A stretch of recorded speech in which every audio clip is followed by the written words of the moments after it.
Hanap mo ba ay good vibes mula sa mga storyang hatid ay good news? Sagot ka namin! Ang programang walang ibang dala kundi magagandang kwento at balita mula sa mga storyang kapupulutan ng inspirasyon, pag-asa at tagumpay hanggang sa makabuluhang pagbabago sa lipunan. Siguradong good vibes yan!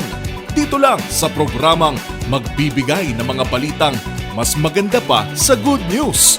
Ang The Better News. Mapapanood mula Lunes hanggang Biyernes, 1 p.m. sa DZRH TV. Magandang araw Pilipinas! Nasa ang parte man kayo ng bansa, sisiguraduhin namin aabot sa inyo ang mga balitang mas maganda pa sa good news. Bawal muna ang nega dahil hatid namin mga kwentong kapupulutan ng inspirasyon, pag-asa at kaalaman. Live sa DZRH TV Facebook, YouTube at DZRH News website. Ako po si Angelica Cosme at ito ang The Better News. Una sa Pilipinas, una sa Pilipino.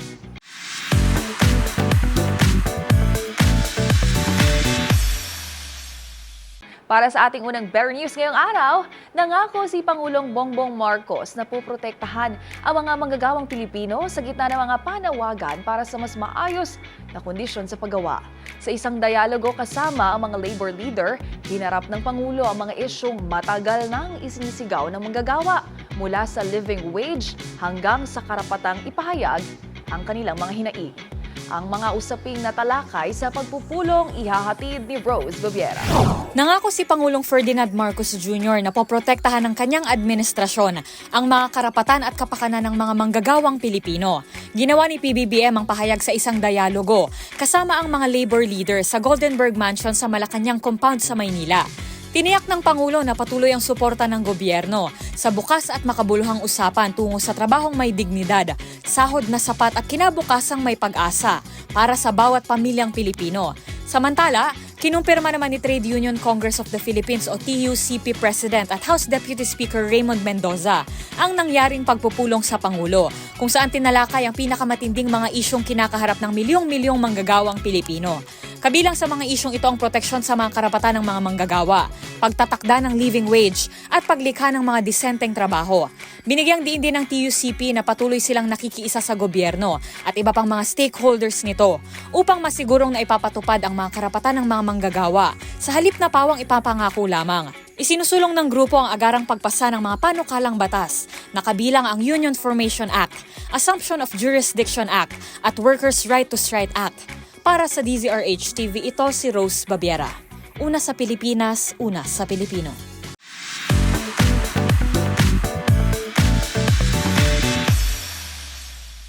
Samantala, inanunsyo naman ng Malacanang ang pagkakaroon ng libreng anti-rabies at animal bite vaccine sa ilang ospital at health centers. Ito ay alinsunod sa direktiba ni Pangulong Bongbong Marcos na palawakin ang akses sa serbisyong pangkalusugan para sa lahat. Payo ni PBBM sa mga magulang, samantalahin daw po ang mga libreng immunization para sa kanilang mga anak. Narito ang report ni Rovic Manuel. Bilang pagtugon sa direktiba ni Pangulong Bongbong Marcos na tiyakin ang accessible na serbisyong pangkalusugan, inanunsyo ng Malacanang na libre na ang anti-rabies at animal bite vaccine sa ilang ospital at health centers ng pamahalaan. Yan ang kinumpirma mismo ni Presidential Communications Undersecretary at Palace Press Officer Claire Castro. Sinabi nito na may tulong din ng PhilHealth para sa mga magpapabakuna sa mga private hospitals sa pamamagitan ng Animal Bite Package. Pinayuhan naman ni Castro ang mga magulang na samantalahin na ang libreng routine immunization para sa mga bata mula 0 hanggang 5 taong gulang sa mga public health centers at ospital. Batay sa datos ng PhilHealth, ang Pilipinas ay nasa ika-6 na pwesto sa mga bansa na may pinakamataas na kaso ng rabies sa buong mundo na umabot sa 60,000 hanggang 70,000 kamatayan taon-taon. Upang mas mapabuti ang serbisyo, itinaas na ng PhilHealth ang halaga ng Animal Bite Treatment o ABT package mula 3,000 patungo sa 5,850 pesos. Sa ilalim ng package na ito, kasama na ang rabies vaccine, rabies immune globulin, local wound care, tetanus toxoid, anti-tetanus serum, mga antibiotic at kagamitang medikal tulad ng syringe, alcohol at antiseptics. Para sa DZRH TV, ito si Rovic Manuel. Una sa Pilipinas, una sa Pilipino.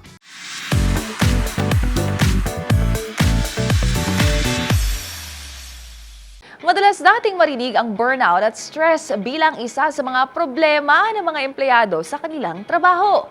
Kaya naman ang Supreme Court gumawa ng solusyon upang tugunan ang problemang ito pagdating sa mga hukom o mga judge. Yan ay sa pamamagitan ng isang mobile application na layuning maagang matukoy ang emosyonal at mental na hamon na dinaranas ng mga ito sa araw-araw. Alamin yan sa report ni Millie Borja. Naglunsad ng isang mobile application ang Korte Suprema bilang bahagi ng kanilang mga hakbang upang tugunan ang lumalalang isyu ng burnout at stress na nararanasan ng mga hukom sa kanilang propesyon. Sa pamamagitan ng nasabing app, maaaring matukoy ng mga hukom ang mga maagang babala ng stress at burnout habang isinasagawa nila ang kanilang mahigpit na mga gampanin sa paglilitis ng mga kaso. Ayon kay Chief Justice Alexander Gismundo, ang inisyatibong ito ay naglalayong matulungan ng Korte Suprema na bumuo ng mga angkop na mental health programs, mga reforma sa polisiya at iba pang interbensyon para sa kapakanan ng mga hukom at kawani ng hustisya. Binigyang diin din ni Gismundo na vulnerable ang mga hukom sa emotional at mental na epekto ng kanilang trabaho, lalo't araw-araw silang nagpapasya sa mga kasong may mabigat na implikasyon sa buhay ng mga tao. Ang ganitong uri ng pressure ay maaaring humantong sa trauma, stress, at pagkakaroon ng desisyong hindi naaayon sa batas o ebidensya. Aniya, ang pagkakaroon ng mga hukom ng burnout ay hindi lamang nakakaapekto sa kanilang personal na kalusugan, kundi maaari ring makaapekto sa performance ng kanilang mga staff at sa mga pangkalahatang integridad ng judicial system ng bansa. Ang mobile app ay inaasahang magiging instrumento upang mas mapaigting pa ang suportang ibinibigay sa mga hukom at maging daan sa mas maayos na pagpapatupad ng hustisya sa Pilipinas. Para sa DZRH TV, ito si Millie Borja, una sa Pilipinas, una sa Pilipino.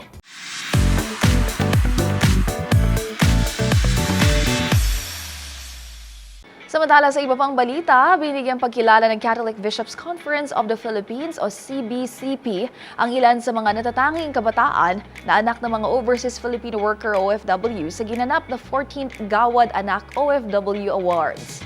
Dito, kinilala ang top 10 outstanding youth para sa kanilang dedikasyon sa kabila ng hirap na kanilang naranasan. Kung sino-sino sila, kilalanin sa report ni James Galange. Kinilala ng Catholic Bishops' Conference of the Philippines o CBCP ang 10 natatanging mga anak ng overseas Filipino workers o OFW na nagbula sa high school at elementary sa katatapusan na 14th Gawad Anak OFW Awards na ginanap sa Maynila. Yan ay upang kilalanin ang kanilang natatanging galing sa paaralan sa kabila ng hamon na kanilang nararanasan, gayon din sa pagiging mabuting ehemplo bilang leader sa kani-kanilang komunidad. Ayon kay CBCP Secretary General Monsignor Bernardo Pantin, ang tagumpay ng bawat estudyante ay sumasalamin sa kanilang karakter na siyang lubos sa pinagmamalaki ng kanilang mga magulang. Narito ang top 10 outstanding students mula sa high school kung saan karamihan ay galing sa Lipa at Marikina City, na siyang pinangunahan naman ni Daniela Galang mula sa Angeles University Foundation, Pampanga. Habang narito naman nagmula sa elementarya na nanggaling naman sa Pampanga, Rizal at Antipolo, na siyang pinangunahan ni Prince Ivan B. Garcia mula sa Holy Family Academy at Angeles. Ayon naman kay Father Roger Manalo, patunayan niya ito na ang naturang award-giving body ay hindi lamang isang seremonya, kundi isang pagkilala at pagpupugay sa bawat sakripisyo ng mga magulang na nagtatrabaho sa ibang bansa para sa kanilang mga anak. Para sa DZRH TV, ito si James Galange, una sa Pilipinas, una sa Pilipino.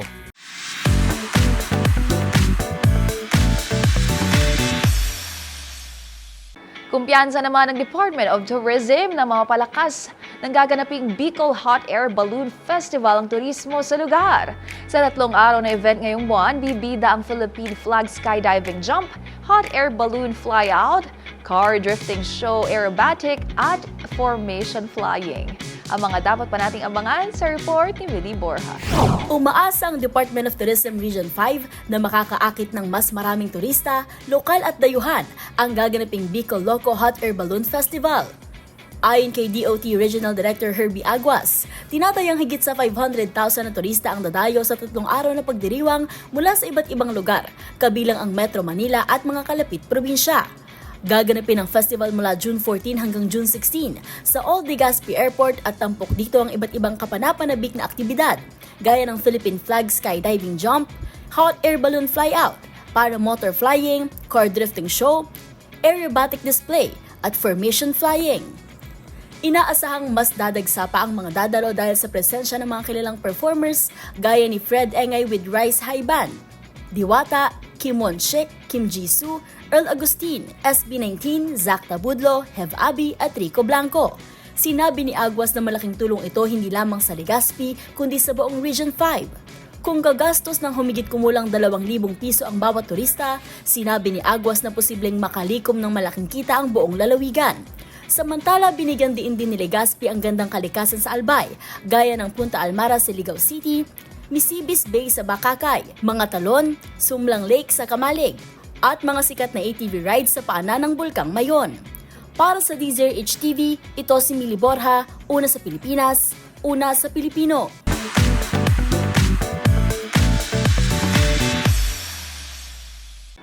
Samantalang magsisilbi namang host ang Pilipinas para sa ika-33 Asia Pacific Regional Scout Jamboree sa Disyembre. Ang isang linggong aktibidad ay may temang Be Prepared, Scouts for Peace and Sustainable Development na inaasahang dadaluhan ng libo-libong scout mula sa Asia Pacific region. Para sa detalye, narito ang report ni Arnold Herrera. Pangungunahan ng Pilipinas ang ika-33 Asia Pacific Regional Scout Jamboree na gaganapin sa buwan ng Disyembre ngayong taon. Gaganapin ang nasabing event sa Kainumayan Scout Camp sa Botolan, Zambales, simula December 14 hanggang December 21, 2025. Inaasahang libo-libong kabataang scout mula sa buong Asia Pacific region ang dadalo sa isang linggong aktibidad na may temang Be Prepared, Scouts for Peace and Sustainable Development. Kaugnay nito, nilagdaan ni Pangulong Ferdinand Marcos Jr. ang Administrative Order No. 33 na naguutos sa pagbuo ng isang interagency task force na mangunguna sa paghahanda, koordinasyon at implementasyon ng mga kailangang hakbang para sa tagumpay ng nasabing okasyon. Inatasan din ang mga kinauukulang ahensya ng pamahalaan at mga local government unit na magbigay ng buong suporta sa Boy Scouts of the Philippines para sa pagtanggap sa mga dadalong scout at pagtitiyak ng kaayusan, seguridad at kaginhawaan sa buong panahon ng Jamboree. Ang Jamboree ay itinuturing na isa sa mga pinakamahalagang gawain ng World Scout Movement na naglalayong hikayatin ng kabataan na maging aktibong kasali sa komunidad, magbuo ng mga bagong kaibigan mula sa iba't ibang bansa at mahubog sa disiplina at paglilingkod. Para sa DZRH TV, ito si Arnold Herrera. Una sa Pilipinas, una sa Pilipino.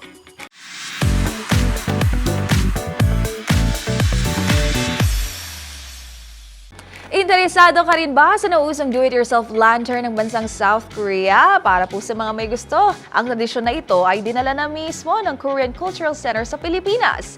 Idagdag pa ang karanasang maisuot ang kanilang traditional na hanbok para sa hashtag All Out K-Drama Experience. Ang mga detalye ay ihahatid ni Dustin Bayog.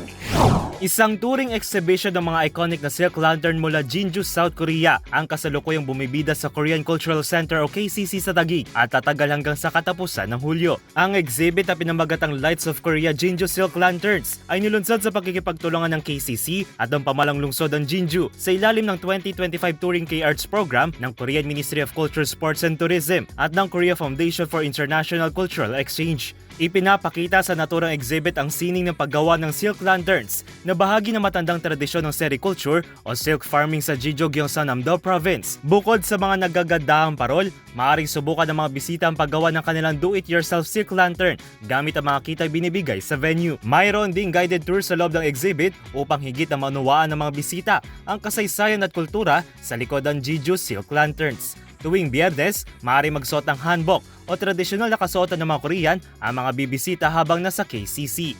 Matapos ang exhibit sa Pilipinas, tutungo ang Lights Korea Jinju Silk Lanterns sa mga bansa ng Indonesia at Vietnam bilang bahagi ng kanilang Southeast Asia Tour. Para sa DZRH TV, ito si Dustin Bayog. Una sa Pilipinas, una sa Pilipino.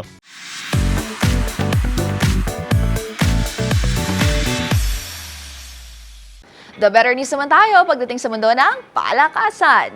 Kasunod ng magandang run ng bansa sa IWF Youth at Junior World Championships, positibo ang samahang weightlifting ng Pilipinas na magandang paghahanda ito para sa Los Angeles 2028 Olympics. Para sa Balitang Sports, ihatid yan ni Matchpoint Mili Borja. Tinawag na magandang palatandaan para sa Los Angeles 2028 Olympics ang tagumpay ng Pilipinas sa kalalabas lang ng International Weightlifting Federation o IWF Youth at Junior World Championship sa Peru. Ayon kay Samahang Weightlifting ng Pilipinas President Monico Pentevella, kapantay na ng Pilipinas ang China sa nasabing tournament. Parehong may 5 ginto na naani sa 5 sa Peru. Binigyan din ni Pentevella na sa kabila ng maliit na budget ng Pilipinas kumpara sa China, nagawa pa ring tumapat ng mga bagong atleta ng bansa laban sa mga powerhouse. Ilan sa mga nagwagi sa Peru ay sina Alexandra Andias ng Zamboanga City, Althea Bacaro ng Cebu at Angeline Colonia ng Zamboanga City.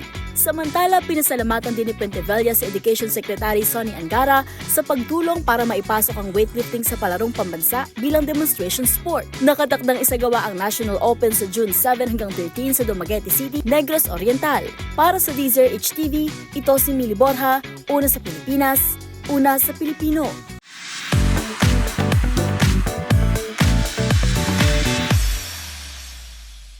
Sa mundo naman ng showbiz, muli magpapasiklab sa entablado ang former sex bomb dancer na si Sugar Mercado. Pero sa pagkakataong ito, hindi po sa sayawan kundi sa pagandahan, talinuhan at trampahan bilang pambato ng Pilipinas sa Mrs. Universe 2025. Ang The Better News sa mundo ng showbiz, ditukan sa report na ito. Kinoronahan bilang Mrs. Philippines Universe 2025 ang former sex bomb dancer at TV host na si Sugar Mercado. Sa isang Instagram post, alay-alay ni Sugar ang naturang tagumpay sa kaniyang mga anak. Nagpaabot din ito ng pasalamat sa lahat ng mga nagtiwala na pwede pa rin siyang maging queen sa kabila ng pagiging isang ina. Special mention naman ang talent manager na si Wilbert Tolentino, aktres at komedyanteng si Herlene Budol at social media personality na si Madam Inuts.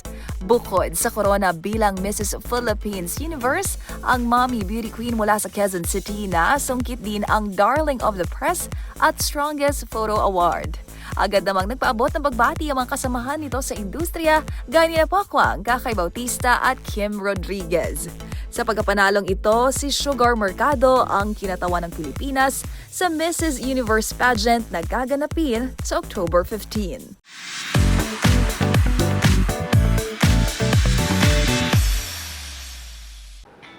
At yan ang mga balitang hashtag pampag-good vibes para sa inyo. Magkita-kita po tayo muli bukas. Dala pa rin ang mga balitang tiyak magpapa-feel better sa inyo. Para naman sa ating mga live streamers sa website, palagi lang pong tumutok. At kung may gusto kayong i-share na kwentong good vibes, alam niyo na, dyan lang po sa comment section. Tandaan, libre lang ang umiti at maging masaya. Kaya naman, huwag mo na itong ipagkait sa iba. Hashtag good vibes lang. Ito ang The Better News. Para sa DZRH TV, ako po si Angelica Cosme. Una sa Pilipinas, una sa Pilipino.